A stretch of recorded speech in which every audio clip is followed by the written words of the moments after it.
Aruna herbal beauty parlour and fancy స్త్రీలకు మాత్రమే. Beautician S అరుణ. మా ప్రత్యేకత 5,000 రూపాయల హైడ్రా ఫేషియల్ కేవలం 3,000 రూపాయలకే చేయబడును. మా వద్ద bridal makeup, party, photoshoot, reception, HD pro, air brush makeup చేయబడును. నెయిల్ ఆర్ట్ చేయబడును. Aruna herbal beauty parlour and fancy. Beautician S Aruna. Potti Sriramulu వీధి, ఆర్చి దగ్గర, దర్శి. Cell numbers 8328330323.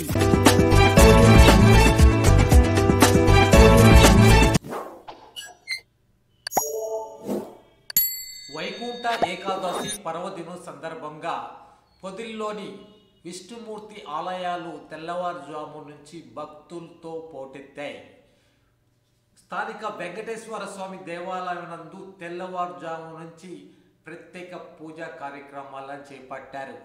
భక్తులు గోవింద నామస్మరణతో దేవాలయం మారుమోగింది. అనంతరం పండు అనిల్ సురేఖ దంపతుల సౌజన్యంతో ప్రత్యేక పూజలు నిర్వహించారు. భక్తులు సౌకర్యార్థం అన్న ప్రసాదం పంపిణీ చేశారు.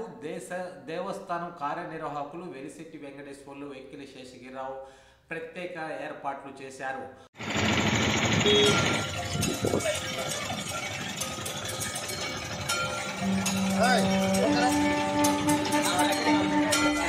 బయట లైన్ ఉంది, మళ్ళీ అక్కడ కుప్పయ్యారమ్మా. ఒకరి తర్వాత ఒకరు వెనక నిలబడి ఉన్నారు కదా, వాళ్ళ తర్వాతే రావాలి కదా ఉండాలని పరిమితి ప్రార్థిస్తూ ఉన్నాం.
विन्दते विष्णोर्यत्परमं पदम् हर्याप्यानन्तरायाय सर्वस्तोमोदिरात्रबुद्धमहद्भवति सर्वस्यार्चि सर्वस्य सिद्धि सर्वमे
श्री गुरुभ्यो नमः। हरि ओम। हैमोर्धपुण्डमजहन्मकुटं सनासम्बन्धस्पदं मकरकुण्डलचारुगण्डं बिम्बाधरं बहुलदीर्घकृपाकटाक्षं श्रीवेङ्कटेशमजमात्मनि भावजेहं। అఖిలాండకోటి బ్రహ్మాండ నాయకుడు ఆర్తజన పరిరక్షకుడు అనేటువంటి భక్తుల యొక్క కుంగు బంగారమై నిలిచేటువంటి జగదేక చక్రవర్తి ఆ యొక్క వైకుంఠనాథుడు తిరుమల క్షేత్రాన్ని పరిపాలించేటువంటి శ్రీనివాస స్వామి వారికి 24 ఏకాదశులలో మార్గశిర మాసములో వచ్చేటువంటి ఈ యొక్క ధనుష్ సంక్రమణానికి ముందుగా వచ్చేటువంటి ఏకాదశి పర్వదినాన్ని వైకుంఠ ఏకాదశి అని మనం పిలుచుకుంటూ ఉంటాం। ఈ రోజున ముక్కోటి దేవతలందరూ కూడాను ఉత్తర ద్వారం గుండా ఆ యొక్క శ్రీనివాస స్వామి వారిని అర్చించి సేవించి స్వామివారికి పూజలు చేసి అందరూ కూడాను వైకుంఠ మోక్షాన్ని పొందారని చెప్పేసి ఉత్తర ద్వారం గుండా ఎవరైతే ఆ యొక్క స్వామివారికి అర్చన చేస్తారో స్వామివారిని సేవిస్తారు వారందరూ వైకుంఠ ప్రాప్తాన్ని పొందుతారు అని చెప్పేసి దాన్ని వైకుంఠ ఏకాదశి అని ముక్కోటి దేవతలందరూ కూడాను ఈ రోజున ఏకాదశి పర్వదినాన ఎవరైతే అన్నపానాదులు సేవించకుండా ఉదయం వేళ నుంచి సాయంత్రం వేళ వరకు ఆహారాలను ఏవి కూడా భుజించకుండా స్వామివారికి ఎవరైతే ఉపవాసం చేస్తారో వారందరికీ కూడాను సాలోక్యము అనేటువంటి మోక్షాన్ని స్వామివారు కటాక్షిస్తారు అని చెప్పేసి శాస్త్రం చెప్తుంది। ఆ రోజున ముక్కోటి దేవతలందరూ కూడాను అందరూ ఆకలి దప్పులన్నీ వదిలేసి నిరంతరం కూడా స్వామివారి నామస్మరణ చేస్తూ ఆ రోజున ఉపవాసం ఉండి స్వామివారు సేవించారు కనుక అంటే స్వామివారు సాలోక్య లోక్యాన్ని పొంది స్వామివారికి పరిపూర్ణ అనుగ్రహాన్ని పొందుతున్నారని చెప్పేసి ఆ రోజున మనకి శాస్త్రం కూడా చెప్తూ ఉన్నది కనుక ఈ రోజున మన పొదిలిపట్టణంలో ఉన్నటువంటి శ్రీ కళ్యాణ వెంకటేశ్వర స్వామివారి యొక్క దేవస్థానంలో పద్మావతి భూతాసమేత శ్రీనివాస స్వామివారికి లక్ష్మీ నరసింహ స్వామివారికి భూవరాహ స్వామివారికి అలాగే మన యొక్క పద్మనాభ స్వామివారికి తూర్పు వైపున గాలిగోపురంలో ఉండేటువంటి బంగారవల్లి వెండివెల్లి సీతాలక్ష్మణ హనుమస్తమేత శ్రీ రామచంద్ర స్వామివారికి అలాగే తూర్పు ద్వారం వద్ద ఆ యొక్క వైకుంఠ ద్వారంగా మనం పిలుచుకునేటువంటి ఆ యొక్క ద్వారానికి ఎదురుగా స్వామివారు గరుడు వాహనంలో భక్తాదులందరినీ అనుగ్రహించడానికి అందరికీ అనుగ్రహిస్తూ ఉన్నారు। ఈ రోజున ఎవరైతే స్వామివారిని అర్చించి సేవిస్తారో వారందరికీ కూడాను పరిపూర్ణమైన స్వామివారి అనుగ్రహం ఎల్లవేళలా ఉంటుందని శాస్త్రం చెప్తూ ఉన్నది। ఓం నమో వెంకటేశాయ। స్వామివారి ముక్కోటి ఏకాదశి సందర్భంగా జరిగే కార్యక్రమంలో భాగంగా స్వామివారికి ఉత్తర ద్వార దర్శనము పూజ అలంకరణలతో దేదీప్యమానంగా కలియుగ దైవమైనటువంటి శ్రీ లక్ష్మీ పద్మావతి సమేత వెంకటేశ్వర స్వామి వారి యొక్క దేవస్థానంలో భక్తులెల్లరూ ఉత్తర ద్వార దర్శనం ద్వారా దర్శనం చేసుకుని పులకరిస్తున్నారు। ఇది సుమారు 12 సంవత్సరాల కృషితో రాతి కట్టుబడితో నిర్మించి 2 సంవత్సరాల క్రితం ప్రతిష్ట గావించి అప్పటి నుంచి కూడా ఎలాంటి లోటుపాట్లు జరగకుండా పొదిల్లోనే కాకుండా చుట్టుపక్కల జిల్లాలోనే వైభవోపేతంగా ప్రతి బ్రహ్మోత్సవాలకు కూడా సప్త రథాలతో ఊరేగింపులు దేదీప్యమానంగా జరిగేటట్లుగా ఏర్పాట్లు చేయబడుతున్నవి। ఈ రోజున ఈ కార్యక్రమానికి ఉభయదాతలు వరికుంట్ల అనిల్ కుమారు మరియు వారి ధర్మపత్ని సురేఖ గారు ఉభయదాతలు వారితో ఈరోజు నగర గ్రామోత్సవం కూడా ఊరేగింపుగా స్వామి వారితో పాటు వారిని కూడా ఊరేగింపులో పాల్గొనేటట్లుగా చేస్తూ ఈరోజు కార్యక్రమాన్ని దిగ్విజయంగా పూర్తి చేయడం జరుగుతుంది। అదే రకంగా 13వ తేదీన గోదాదేవి కళ్యాణం కూడా ఈరోజు వారు మావులూరి వెంకట సత్య సుబ్బారాయుడు గారు మరియు వారి ధర్మపత్ని పుష్పావతి గారుల యొక్క ఉభయదాతల ఆధ్వర్యంలో ఆ రోజు కళ్యాణం జరుగుతుంది। ఆ రోజున సుమారు ఒక 2000 మందికి అన్నదాన కార్యక్రమం కూడా జరుగుతుంది। ఈ దేవస్థానాన్ని యొక్క అందరి యొక్క విరాళాలతో నిర్మించడం జరిగింది మరియు ముందుకు జరగడానికి కూడా భక్తుల యొక్క సహాయ సహకారాలతోనే ఇంకా అభివృద్ధికి తీసుకెళ్తామని చెప్పేసి దేవస్థానం కమిటీ ద్వారా మీకు తెలియపరుచుకుంటాం।